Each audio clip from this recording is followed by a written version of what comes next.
All students.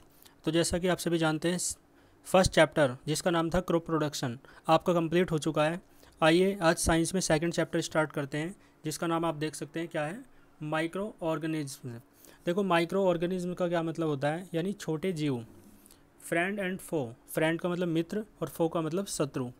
यानी जो छोटे सूक्ष्म जीव होते हैं ना, ये कुछ तो ऐसे होते हैं जो हमारे लिए लाभदायक होते हैं, तो वे तो फ्रेंड हुए, और कुछ ऐसे होते हैं जो हमारा नुकसान करते हैं, तो वे क्या हुए, शत्रु। ठीक है, दुश्मन। तो आइए यहाँ से स्टार्ट करते हैं माइक्रो ऑर्गेनिज्म। देखो, those organism which can not be seen, जो नहीं देखे जा सकते बाय द नेक्ड आइज, नग्न आँखों से, उन्हें आप क्या कहते हैं, माइक्रो ऑर्गेनिज्म कहते हैं। ठीक है, देखो जनरली यानी सामान्यतः, ठीक है, सामान्यतः देखो क्या होता है, they are celled, they are single celled, यानी वो एक कोशिका से मिलकर बने होते हैं, केवल एक सेल से मिलकर बने होते हैं।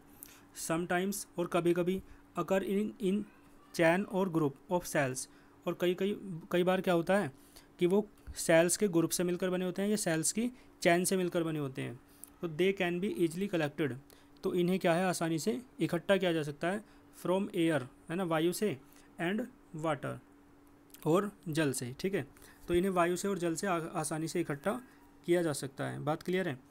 देखो micro organism have a high degree of adaptability, यानी जो सूक्ष्म जीव होते हैं वो रखते हैं हाई डिग्री ऑफ एडेप्टेबिलिटी। का क्या मतलब है, यानी अनुकूलनशीलता इनमें ज़्यादा होती है। इसका मतलब क्या है कि जैसा भी वातावरण होता है वो उसी वातावरण में ढल जाते हैं। ठीक है, देखो एंड कैन सर्वाइव, और वो क्या कर सकते हैं, सर्वाइव कर सकते हैं, यानी जीवित रह सकते हैं, in almost all kinds of environment, सभी प्रकार के वातावरण में। ठीक है, इसके बाद देखो, सो दे फाउंड इन एयर, इसलिए वे कहाँ पाए जाते हैं, वायु में, वाटर है ना, जल में, सोइल मिट्टी में, हॉट स्प्रिंग्स गर्मी में, आइस कैप्स बर्फ है ना, बर्फ में, मार्शलैंड्स दलदली भूमि में, एंड डेजर्ट्स, और किसमें, रेगिस्तान में।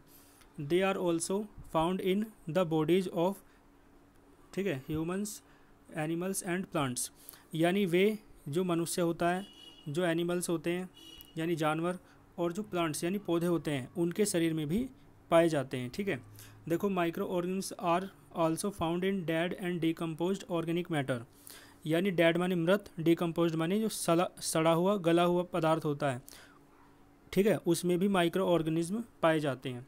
आगे देखो, सम ऑफ दैम, यानी उनमें से कुछ में पैरासाइट, कैसे हो सकते हैं, पैरासाइट हो सकते हैं। देखो पैरासाइट का क्या मतलब है, यानी वो अपने ऊपर आश्रित ना रह के दूसरे के ऊपर आश्रित रहते हों, यानी ऑन अदर लिविंग बीइंग। ठीक है, देखो लिखा हुआ है यहाँ पे, ऑन अदर लिविंग बीइंग, देख लो चाहे, on other living beings including अस, यानी हमारे सहित वे अन्य जीवों पर आश्रित रहते हैं, निर्भर रहते हैं।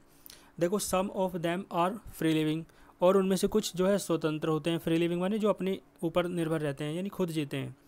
Generally their cells are covered, जो उनकी सेल्स हैं यानी कोशिकाएं हैं वो कवर्ड रहती हैं, with a hard outer coating and are called cyst, यानी जो उनकी सेल्स हैं ना, कोशिकाएं हैं, वो एक बहुत हार्ड कवर, हार्ड और बाहरी कवर के साथ है ना क्या रहती है, ढकी हुई रहती है, जिसे आप सिस्ट कहते हैं। ठीक है, तो यहाँ तक आप पढ़ लेना, इसके बाद कल यहाँ से आगे पढ़ेंगे, तो यहाँ तक तैयार कर लेना। All the very best.